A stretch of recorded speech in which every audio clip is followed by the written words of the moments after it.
শুকরিয়া আদায় করে যিনি আমাদেরকে কোরবানি সহকারে আল্লাহর নিকট আত্মসমর্পণ করে ঈদুল আজহার পরবর্তী দিন জুমার দিবসে আল্লাহর ঘরে আল্লাহর গোলামি করার জন্য সমবেত হওয়ার তৌফিক দান করেছেন। প্রাণ খুলে পড়ি আলহামদুলিল্লাহ।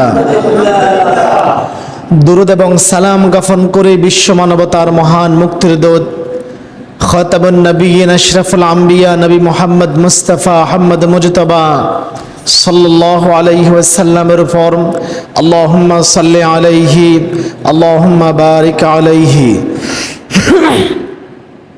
সবাই ভালো আছেন আপনারা? আল্লাহ তাআলা আমাদেরকে ভালো এবং সুস্থ রাখুক, সকলে বলি আমিন।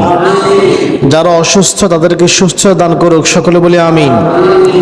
আমরা যে গতকালকে কোরবানি করেছিলাম, কোরবানিকে কবুল করুক, সকলে বলি আমিন। কোরবানি তো করেছি, গোশতও খেয়েছি। কোরবানি শুধু গোশত খাওয়ার জন্য? কোরবানি শুধু একটি পশু জবাই করা আর গোশত খাবার নয়। কোরবানি হচ্ছে আল্লাহ তাআলার মহান নিদর্শন, শাইরুল আযীম। কোরবানি একটি মহান পরীক্ষা। মানব জাতির সূচনা থেকে এই পরীক্ষা আজও চালু রয়েছে। কোরবানির মাধ্যমে আল্লাহ তাআলা আদম আলাইহিস সালামের দুই সন্তান কাবিল এবং হাবিলকে পরীক্ষায় ফেলেছিলেন। একজন পরীক্ষায় পাশ করেছে, একজন ফেল করেছে। একজন পাশ করে সর্বপ্রথম জান্নাতের স্বাদ নিয়েছে, আরেকজন ফেল করে ধ্বংসের অতল গহ্বরে নিক্ষিপ্ত হয়েছে। হাবিল কাবিলের মাধ্যমে পরীক্ষা শুরু হয়েছে। সকল নবীদেরকে কোরবানির মাধ্যমে আল্লাহ পরীক্ষা করেছেন এবং মুসলিম মিল্লাতের পিতা ইব্রাহিম আলাইহিস সালাম এবং জবিহুল্লাহ মুহাম্মদ সাল্লাল্লাহু আলাইহি ওয়াসাল্লামের পূর্বপুরুষ ইসমাইল আলাইহিস সালামকেও আল্লাহ তাআলা কোরবানির মাধ্যমে মহান পরীক্ষায় ফেলেছিলেন। ইন্না হাযা লাহুল বালাউল মুবিন, নিশ্চয়ই কোরবানি ছিল একটি সুস্পষ্ট পরীক্ষা। কোরবানির মাধ্যমে আল্লাহ আমাদেরও পরীক্ষা নিয়েছেন। কি উদ্দেশ্য কোরবানি করেছি আমরা? কোরবানি একটি বিধান। কোরআনুল কারীমে, রাসূলুল্লাহর হাদিসে ইসলামের সবচেয়ে প্রাচীন যেই বিধানের ব্যাপারে বিস্তারিত ইতিহাস সহকারে আলোচনা পাই সেটা হচ্ছে কোরবানি। সেটা হচ্ছে কি? কোরবানি। কোরবানি একটি আদর্শের নাম। আজকে কোরবানি একটি আদর্শ, আমরা বুঝতে পারি এটি মুসলিম মিল্লাতের জন্য আদর্শ।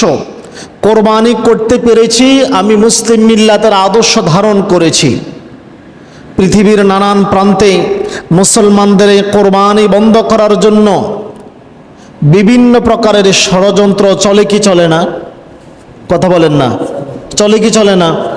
গোশত খাইছেন ভালো কথা, মসজিদে এসি চলে, ঘুমের ঝুড়াইলে লাভ হবে না।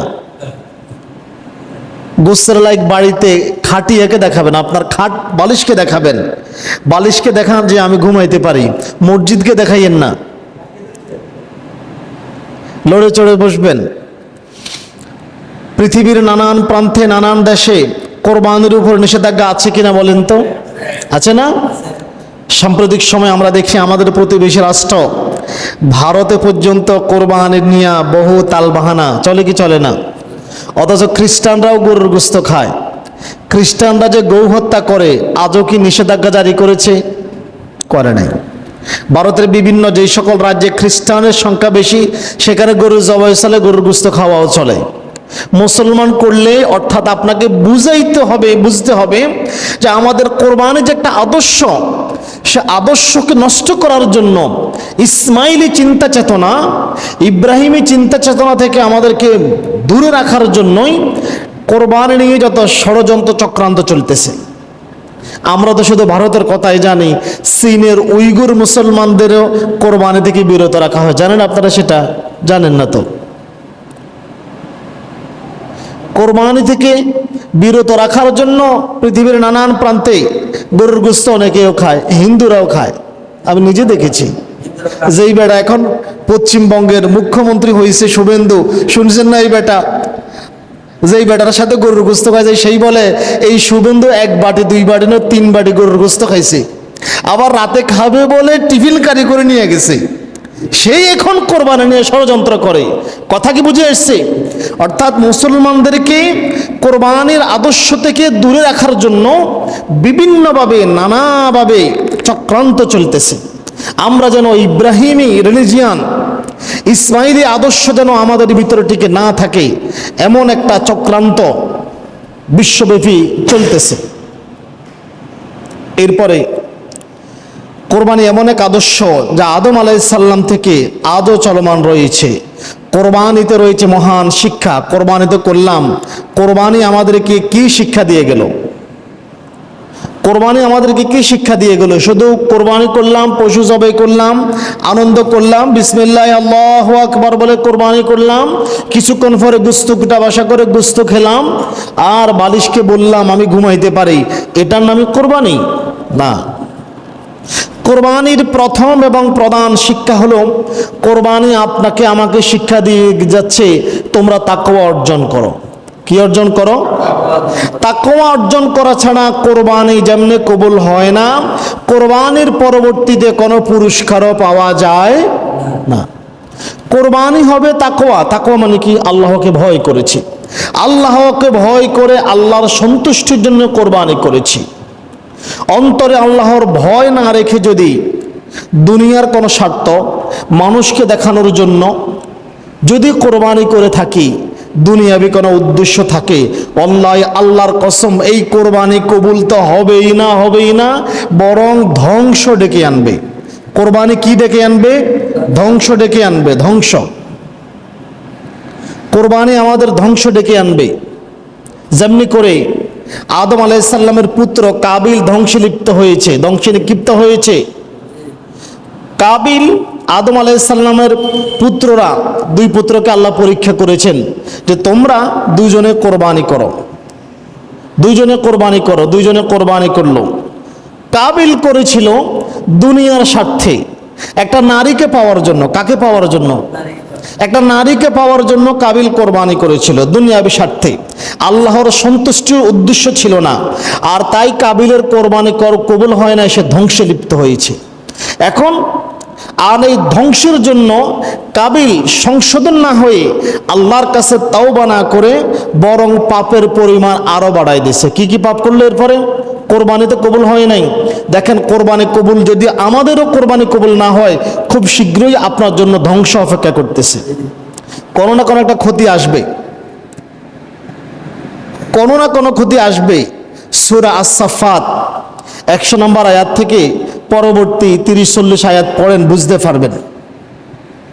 কোরবানি যদি কবুল না হয় তাহলে ধ্বংস অপেক্ষা করতেছে। সূরা মায়েদা পড়েন, সূরা মায়েদার একেবারে 20 নম্বর আয়াত থেকে পড়তে শুরু করেন, দেখবেন কোরবানি কবুল হইলেই পুরস্কার, না হইলে ধ্বংস। কাবিলের কোরবানি কবুল হয় না, সে ধ্বংস হয়েছে। ধ্বংস হওয়ার পরে, সেই পাপিষ্ঠ হওয়ার পরে চিন্তা করলো আর সংশোধন হবে না, পাপের পরিমাণ আরও বাড়াই দিবে। আমরা যেটা মনে করি, ছোট্ট একটা পাপ করার পরে এই পাপটাকে ঢাকার জন্য না পাপ করছি, এটা এমনি যাবে না, আরও বড় পাপ করি। ছোট পাপ ঢাকার জন্য আরো বড় পাপ করি। এটা হচ্ছে কাবিলীয় চিন্তা। কাবিল চিন্তা করেছে কোরবানি যেহেতু কবুল হয় নাই, আরো বড় পাপ করব। কেন? নিজেকে সংশোধন না করে নিজের দোষটা চাপাই দিছে কার উপরে? তার ভাই হাবিলের উপরে। হাবিলকে হত্যা করলো, হত্যার মতো অপরাধ করলো। তারপরে তার সহোদরা বোনকে জোর করে বিবাহ করলো, যাকে তার জন্য বিবাহ করা হারাম ছিল। আর অন্যদিকে হাবিলের কোরবানি কবুল হয়, কারণ তার অন্তর ছিল তাকওয়ায় পরিপূর্ণ। সে কোরবানি করেছে কার জন্য? আল্লাহর সন্তুষ্টির জন্য। হাবিলের পুরস্কার কাবিল মানতে পারে নাই। হাবিল এভাবে পুরস্কৃত হবে এটা কাবিল মানতে পারে নাই। আর জন্য সেই হাবিলের উপরে দোষ চাপিয়ে বলতে লাগলো, ক্বালা লাকতুলান্নাকা, নিশ্চয়ই আমি তোমাকে হত্যা করব। আর হাবিলের জবাবটা কি ছিল? হাবিল যে মুত্তাকি, হাবিল পরিচয় দিচ্ছে, হে আমার ভাই শোনো, ক্বালা ইন্নামা ইয়াতাকাব্বালুল্লাহু মিনাল মুত্তাকিন, নিশ্চয় আল্লাহ মুত্তাকি ছাড়া কারো কাছ থেকে কবুল করে না। আল্লাহ কার কাছ থেকে কবুল করে? শুধু পশু জবাই করলেন, গোস্ত খাইলেন, মানুষকে দেখাইলেন, এটাই কোরবানি নয়, এটাই কোরবানি নয়। কি উদ্দেশ্য কোরবানি করেছেন কে দেখেছে? হাবিল আরো বলল, হে আমার ভাই, তুমি যে পাপ করেছ, এখন বলতেছ আমাকে হত্যা করবে, হত্যা করো, অসুবিধা নাই, কিন্তু মনে রাখো তুমি যে আমাকে হত্যা করবা, আমি তোমাকে হত্যা করার জন্য কোনো অস্ত্র হাতে নিব না, তোমার দিকে হাত বাড়াবো না। কেননা ইন্নী আখাফুল্লাহ রাব্বাল আলামিন, নিশ্চয়ই আমি জগৎ সমূহের প্রতিপালক আল্লাহ তাআলাকে ভয় করি। আল্লাহু আকবার। হাবিল জানতো যদি কাবিলের মতো আমিও সংশোধন না হয়ে দোষারোপ আর প্রতিশোধের নিশায় পরায়ণ হই, আমিও কাবিলের মতো ধ্বংস হয়ে যাব, আমিও আগুনের অধিবাসী হয়ে যাব। ভাই ভাইয়ের বিরুদ্ধে যখন যুদ্ধে লিপ্ত হয়, দুই ভাই জাহান্নামে যাবে। নাউজুবিল্লাহ বলবেন না? রাসূলুল্লাহর হাদিস দেখেন, আবু বকরা রাদিয়াল্লাহু তাআলা আনহা বলেন, আবু বকরা রাদিয়াল্লাহু তাআলা আনহু বলেন, আমি নবী সাল্লাল্লাহু আলাইহি ওয়াসাল্লামকে বলতে শুনেছি, যখন দুই মুসলিম হাতিয়ার নিয়ে পরস্পর লড়াই করে।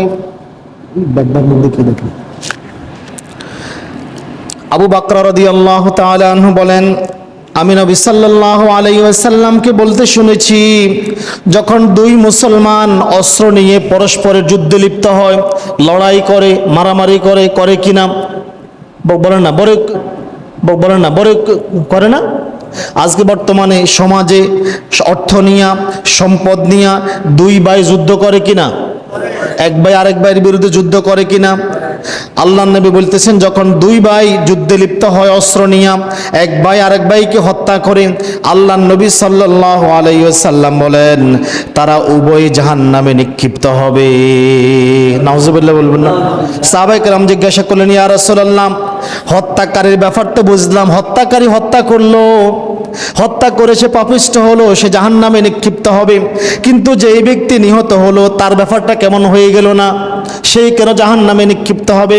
তখন আল্লাহর নবী বলেন, সেও তো তার ভাইকে হত্যা করতে চেয়েছিল, সুযোগ পাইলে সেও তার ভাইকে হত্যা করে ফেলতো। কথা কি বুঝে আসছে? এক ভাই তো তাকে হত্যা করছে, তো যেই ভাই নিহত হয়েছে সেই ভাইকে সুযোগ পাইলে হত্যা করতো না? আল্লাহর নবী বলতেছেন, সেই ভাইও তো সুযোগ পাইলে তার ভাইকে হত্যা করত, এর জন্য সেও জাহান্নামী। আজকে লিপ্ত হয় কি না? ভাই ভাই সম্পদ নিয়ে, কোদাল নিয়ে, দাও নিয়ে, বটি দিয়া এক ভাই আরেকবার কল্লা ফালাই দিছে, হয়েছে না বাংলাদেশে এখন? এটা ওই কাবিলের চিন্তা। হাবিল তার ভাইয়ের ফাঁদে ফা না দিয়ে হাবিল আল্লাহকে ভয় করে এবং কাবিলকে চিরতরে ক্ষতিগ্রস্তদের সারিতে নিক্ষেপ করে।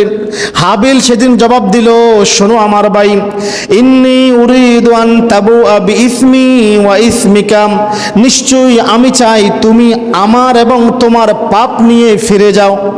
তুমি যে আমাকে এখন হত্যা করবা, শোনো ভাই, আমি তোমাকে তো আক্রমণ করব না, বরং তোমাকে বলি, ইন্নী উরিদু, আমি এটাই চাই, আন তাবুআ, তুমি ফিরে যাও, বিইসমি ওয়া ইসমিকা, আমার পাপগুলি নিয়ে এবং তোমার পাপ নিয়ে। আমি যখন তোমাকে হত্যা করব না, আমার পাপগুলি তোমার গায়ের উপরে সাফাই দিবে, তোমার পাপ তো আছেই, আমি চাই তুমি তোমার পাপ আমার পাপ দুইটাই নিয়ে যাও। নাউজুবিল্লাহ বলবেন না? হাবিল বলতেছেন, ফাতাকুনা মিন আসহাবিন নার, ফলে তুমি জাহান্নামীদের অধিবাসী হও। তুমি কিসের অধিবাসী হও? জাহান্নামের অধিবাসী হও। ওয়া কাযালিকা জাযাউজ জালিমিন, এটাই তো জালিমদের প্রতিদান। দেখছেন হাবিলের ঈমান, দেখছেন তাকওয়া, দেখেছেন? আল্লাহু আকবার। পরীক্ষায় উত্তীর্ণ হয়েছে, কোরবানির পরীক্ষায় উত্তীর্ণ হয়েছে।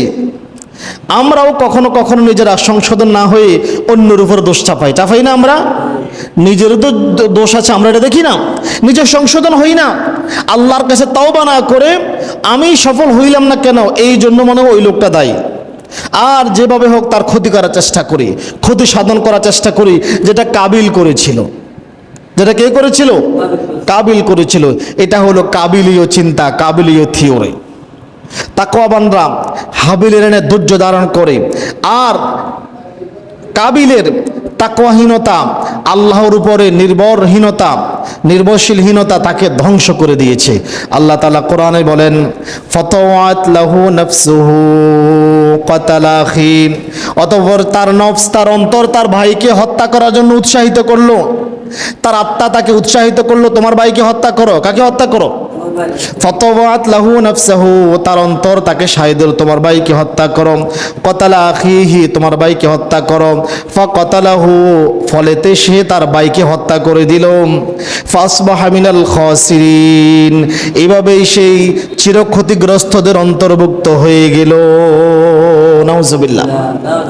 এই যে হাবিল কাবিল থেকে পৃথিবীতে যত মানুষের হত্যাকাণ্ড ঘটবে, প্রত্যেকটা হত্যাকাণ্ডের পাপের একটা অংশ কাবিলের আমল নামায় পৌঁছে যাবে। ভাই হত্যা তো করলো, জাহান্নামে নিক্ষিপ্ত হলো, আবার তার আমল নামায় প্রত্যেকটা হত্যার একটা শাস্তি পৌঁছে যাবে। আব্দুল্লাহ ইবনে মাসউদ রাদিয়াল্লাহু তাআলা আনহু বলেন, ক্বালান নবী সাল্লাল্লাহু আলাইহি ওয়াসাল্লাম, আমি আল্লাহর নবী সাল্লাল্লাহু আলাইহি ওয়াসাল্লাম বলেন, লা তুকতাল নাফসুন, যখন কোনো মানুষকে হত্যা করা হয়, ইল্লা কানা আলা ইবনে আদম আল আউয়ালি কিফলুম মিনহা, তখন আদম আলাইহিস সালামের প্রথম সন্তান কাবিলের আমল নামায় তার একটি পাপের অংশ পৌঁছাতে থাকবে। নাউজুবিল্লাহ। এই কাবিল থেকে শুরু করে কিয়ামত পর্যন্ত পৃথিবীতে যদি কোটি কোটি মানুষ, 100 কোটি 200 কোটি মানুষকে হত্যা করা হয়, প্রত্যেকটা হত্যাকাণ্ডে যেই পরিমাণ পাপ হবে এই পরিমাণ পাপ কাবিলের একাই হবে। নাউজুবিল্লাহ বলবেন না? ওই যে তার ভাই বলল, হে আমার ভাই, আমি এটাই চাই, বিসমি ওয়া ইসমিকা, তুমি ফিরে যাও, আমার পাপ নিয়া তোমার পাপও নিয়া, তোমার পাপ তো আছে আমারটাও নিয়ে যাও। কোরবানি দেওয়ার পর যদি তাকওয়াবান না হতে পারি, আল্লাহকে আগের চেয়ে বেশি ভয় করতে না পারে, আল্লাহর নিদর্শন দেখলাম, একটা পশুকে জবাই করলাম, বিসমিল্লাহ আল্লাহু আকবার বলে রক্ত প্রবাহিত হলো, সেখান থেকে আল্লাহ রিজিকের ব্যবস্থা করে দিলেন, রিজিক নিলাম, এইগুলি দেখার পরও যদি সংশোধন হয়ে আমলের পরিমাণ বাড়াতে না পারি, বোঝা গেল কোরবানি কবুল হয় নাই, আমরা দুনিয়ার স্বার্থে কোরবানি করেছি, ফলে ধ্বংস অনিবার্য। তাহলে বুঝলাম কোরবানির প্রধান শিক্ষা হলো মুত্তাকি, তাকওয়াবান হওয়া, আল্লাহকে ভয় করা। কারো কোরবানি যদি কবুল না হয়, তার জন্য হয়তোবা দুনিয়াতে খুব শীঘ্রই অঘোষিত ধ্বংস রয়ে গেছে, যেটা আল্লাহ তাআলা বলেছেন। আল্লাহ কোরবানির, বলেন তো কালকে যে আপনারা, গতকালকে যে আপনারা কোরবানি দিয়েছেন, আল্লাহর জন্য কে কত কেজি, আল্লাহর জন্য কে কত কেজি গোশত দিয়েছেন, কেউ বলতে পারবেন? কেউ 2, 4, 5 কেজি 10 কেজি গোশত দিছেন? কথা বলেন না। কোন ফেরেশতা আসি নিয়ে গেছে? হ্যাঁ, আল্লাহ কি চাইছে? কি চাইছে? তা আল্লাহকে যদি তাকওয়াই দিতে না পারেন, আল্লাহ আপনাকে পশু জবাই করার ব্যবস্থা করে দিল, পশু জবাই করলেন, গোশত খাওয়ার ব্যবস্থা করলো, এটাও আপনাকে দিল, আপনি নেকিও পাইলেন, যদি তাকওয়াই যদি আল্লাহকে দিতে না পারেন, তা আল্লাহকে পুরস্কৃত করবে নাকি ধ্বংস করবে? আমি তোমাকে গোশত দিলাম খাওয়ার জন্য, কিন্তু তুমি আমাকে তাকওয়া দিতে পারলে না। আল্লাহ যে বললো, আমার গোশতের দরকার নাই, রক্তের দরকার নাই, আমার কিসের দরকার? লা ইয়ানালুল্লাহু লুহুমুহা ওয়ালা দিমাউহা ওয়ালাকিন ইয়ানালুহুত তাকওয়া মিনকুম, তোমাদের কোরবানির পশুর রক্ত এবং মাংস কোনো কিছুই আল্লাহর কাছে পৌঁছানো হয় না, আল্লাহর নিকট পৌঁছানো হয় কেবল তোমাদের তাকওয়া। আল্লাহর চাহিদা হচ্ছে তুমি আমাকে তাকওয়া দাও, তোমাকে রিজিক আমি দিব। রিজিক কে দিব? আমি আল্লাহ দিব। শুধু কোরবানি নয়, প্রত্যেকটা ইবাদত, আপনি সালাত আদায় করবেন, যদি তাকওয়া না থাকে আপনার সালাত কবুল হবে না। নামাজ পড়বো কার জন্য? কাউকে দেখানোর জন্য? সমাজকে দেখানোর জন্য? ছেলে বিয়ে করেছে পুত্রবধূকে দেখানোর জন্য? হ্যাঁ, বুড়া হয়ে গেছি এই জন্য নামাজ পড়বো? সালাত আদায় করব তাকওয়ার ভিত্তিতে, রোজা রাখবো, রোজাতে কি থাকবে? জাকাত দিব, জাকাতের মধ্যে কি থাকতে হবে? লোক দেখানোর জন্য, লোকে আমাকে দানবীর বলবে, জাকাত দিয়ে আমরা দানবীর। আপনি বলছেন বাটফার, জাকাত দিয়ে কেউ দানবীর হয় না। জাকাত কি আপনার টাকা নাকি আপনি দান করবেন? জাকাত কার টাকা? গরিবের টাকা, মিসকিনের টাকা, 8 ব্যক্তির টাকা, এটা আপনার সম্পদের ভিতরে ঢুকে গেছে, বের করে দিবেন। যার টাকা তারে দিবেন, এই যার টাকা তারে দিয়ে কি আপনি দানবীর হইতে পারবেন? দানবীর হইবেন যদি আপনার নিজ থেকে কিছু দান সদকা করেন। দান সদকা করবেন, সেখানেও কার সন্তুষ্টির জন্য দিতে হবে? আল্লাহর সন্তুষ্টির জন্য দিতে হবে। হজ আদায় করবেন, হাজী সাহেব বলবে এই জন্য, কথা বল, হাজী সাহেব বলবে এই জন্য, টাইটেল নেওয়ার জন্য, হ্যাঁ, ব্যবসা বাণিজ্য বাড়ানোর জন্য নাকি? হজ হবে আল্লাহর জন্য। এবং কি দৈনন্দিন জীবনে প্রত্যেকটা কাজ প্রত্যেকটা কর্মই হবে তাকওয়ার ভিত্তিতে। এবং কি প্রত্যেকটা জীবনে কাজ করতে করতে করতে করতে করতে যখন জীবনের কাজ করতে করতে যখন মৃত্যুর মুখে পতিত হবেন, মৃত্যুটাও হবে তাকওয়ার ভিত্তিতে। কিসের ভিত্তিতে? যদি তাকওয়া নিয়ে মরতে না পারেন তাহলে আল্লাহ বলেছে মরিও না। কি করতেছেন? আল্লাহ তাআলা বলেন, ইয়া আইয়ুহাল্লাযীনা আমানুত্তাকুল্লাহ, হে ঈমানদারগণ তোমরা ভয় করো কাকে? কাকে ভয় করো? তোমরা আল্লাহকে ভয় করো, হাক্কা তুকাতিহি, সত্যিকারের ভয়, যথাযথ ভয়, যেইভাবে আল্লাহকে ভয় করলে তিনি খুশি হবে, সর্বোচ্চ পর্যায়ের ভয় করো। ওয়ালা তামুতুন্না, আর তোমরা মৃত্যুবরণ করিও না, ইল্লা ওয়া আনতুম মুসলিমুন, মুসলমান না হয়ে মৃত্যুবরণ করিও না। অন্তরে তাকওয়া না রাখি মুখে দাঁড়িয়ে রাখলাম, জুব্বা গায়ে দিলাম, মাথায় টুপি দিলাম, নামাজ পড়লাম, এইভাবে কি মুসলমান হওয়া যাবে? আগে আল্লাহ তো বলে দিয়েছেন আগে তাকওয়া অর্জন করো। তাকওয়া অর্জন করলে তুমি মুসলমান হতে পারবা, অন্যথায় মুসলমান হতে পারবেন। আল্লাহ তাআলা অন্যত্র বলেন, ওয়ামাইয়াত্তাকিল্লাহা ইয়াজআল লাহু মাখরাজা, যে আল্লাহকে ভয় করে আল্লাহ তার মুক্তির পথ বের করে দেন। ওয়ায়ারযুকুহু মিন হাইসু লা ইয়াহতাসিব, এবং তাকে এমন সূত্র থেকে রিজিক দিবেন যার কল্পনাও সেই কোনোদিন করে না। আল্লাহু আকবার। সর্বাবস্থায় সকল ইবাদতে কাকে ভয় করতে হবে? বলেন না, কাকে ভয় করবেন? আল্লাহ। বিশ্বাস করুন, আল্লাহ ভীতি ছাড়া, তাকওয়া ছাড়া আপনার কোরবানির কিছুই নেয় না। আল্লাহ আপনার বাহ্যিক সৌন্দর্য দেখে না, আপনি কত সুন্দর কত কালো, আপনি কত সুন্দর কত কালো আল্লাহ এটা দেখে না।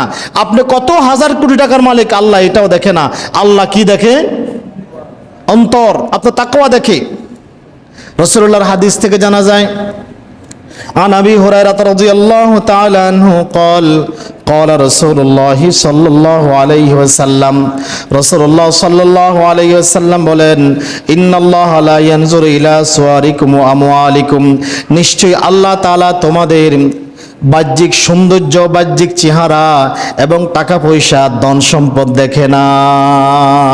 আল্লাহর কাছে আল্লাহর আপনি কি টাকা দেখান? আল্লাহই তো জগতের মালিক। আল্লাহ আপনাকে কত হাজার কোটি টাকার মালিক দেখান, আল্লাহর কাছে এগুলো কি মূল্য আছে? মূল্য আছে? আচ্ছা বলুন তো, পৃথিবীর কোনো মানুষের কি এখনো পর্যন্ত এত পরিমাণ টাকা হয়েছে যে চাঁদ নামক গ্রহটাকে কিনে নেবে? আছে? আল্লাহর কাছে কিনে নেবে এমন সম্পত্তি কার হয়েছে? হয় নাই। এই পৃথিবীর সমস্ত মানুষের সমস্ত সম্পদ দিয়াও কেউ কি সূর্যটাকে কিনতে পারবে? পারবে? পৃথিবীটা যদি বিক্রি করে দিই সূর্য কিনা যাবে? তাহলে আপনি কত কোটি টাকার মালিক? এটা দুনিয়ার মানুষকে দেখানোর জন্য আপনার বাহ্যিক সৌন্দর্য। এই যে দেখেন আমাদের মসজিদে মাশাআল্লাহ কত সুন্দর সুন্দর, আমাদের এই মসজিদের একজন মুসল্লি ছিল, এই মোল্লাবাড়ির মৈদুর আলী, দেখছেন না আপনারা ওনাকে? মাশাআল্লাহ লাল টুকটুকে সুন্দর। যৌবনকালে তো আরো কত তারতাজা যুবক ছিল, বুড়ো বয়সে কি সেই রূপ ছিল? চামড়া বটে গেছে না? এখন আজকে তাগড়া জওয়ান, শরীরের চামড়া টান টান, কি যে ফুর্তি লাগতেছে জওয়ান। আল্লাহ কি এটা দেখে? কাল্লা। আল্লাহর নবী বলতেছেন আল্লাহ তাআলা তোমাদের বাহ্যিক সৌন্দর্য, বাহ্যিক চেহারা এবং সম্পদ দেখে না। কি দেখেন? ওয়ালাকিন ইয়ানজুরু ইলা কুলুবিকুম ওয়া আমওয়ালিকুম, আল্লাহ তাআলা দেখেন তোমাদের অন্তর এবং তোমাদের আমল। তোমরা অন্তরে কি আছে আল্লাহ সেটা দেখেন, এবং তোমরা কি পরিমাণ আমল করেছো আল্লাহ সেটাই দেখেন। আল্লাহকে সেটাই দেখান। কোরবানি করেছেন আল্লাহকে তাকওয়া দেখান। গোশত দেখাইয়েন না, বড় গরু দেখাইয়েন না। কি দেখাবেন? তাকওয়া। ওই যে আগে বলেছিলাম কোরবানি কবুল হইলে পুরস্কার পাবেন, যেভাবে কে পেয়েছিল? হাবিল পেয়েছিল। তা হাবিলকে তো হত্যা করলো, হাবিল কিভাবে পুরস্কার পাইল? হাবিলের সর্বপ্রথম ব্যক্তি যে জান্নাতে স্বাদ পেয়েছিল, সর্বপ্রথম জান্নাতে প্রবেশ করে নাই, আলেমে বরজখে তাকে জান্নাতের স্বাদ দেওয়া হয়েছিল। হাবিল সেই ব্যক্তি। আর কোরবানি কবুল না হওয়াতে ধ্বংস হওয়া ব্যক্তির নাম কি? কাবিল। আর কোরবানি যদি কারো কবুল না হয় দেখবেন ধ্বংস নেমে আসবে। আর এই পাপ ডাকার জন্য কাবিলের মতো আরো পাপ করবেন। ইব্রাহিম আলাইহিস সালামের কোরবানি কবুল হয়েছিল, আল্লাহ ইব্রাহিম আলাইহিস সালামকে পুরস্কৃত করে নাই? ইব্রাহিম আলাইহিস সালামকে আল্লাহ পুরস্কৃত করেছেন। ইসমাইল আলাইহিস সালাম, ইব্রাহিম আলাইহিস সালামের কোরবানি কবুল হয়েছে। আল্লাহ ইব্রাহিম আলাইহিস সালামকে বানাই দিলেন মুসলিম মিল্লাতের পিতা। সুবহানাল্লাহ বলবেন না? বানাই দিলেন আবুল আম্বিয়া, নবীদের পিতা। এবং কি কোরবানি করার কিছুক্ষণের মধ্যেই, কয়েকদিনের মধ্যেই আল্লাহ তাআলা সূরা সাফাত পড়েন, 102 নং আয়াত থেকে 130 নং আয়াত পড়েন, দেখবেন এই 2-4 দিনের মধ্যেই আল্লাহ আবার ইব্রাহিম আলাইহিস সালামকে সুসংবাদ দিলেন, ইব্রাহিম তুমি যেহেতু তোমার সন্তান কোরবানির মতো পরীক্ষা উত্তীর্ণ হয়েছো, যাও তোমাকে আরও একটা সন্তান পুরস্কার দিলাম। আল্লাহু আকবার।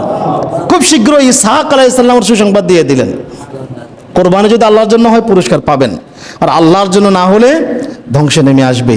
আমাদের কোরবানিগুলি আল্লাহ তাআলা কবুল করুক, সকলে বলি আমিন।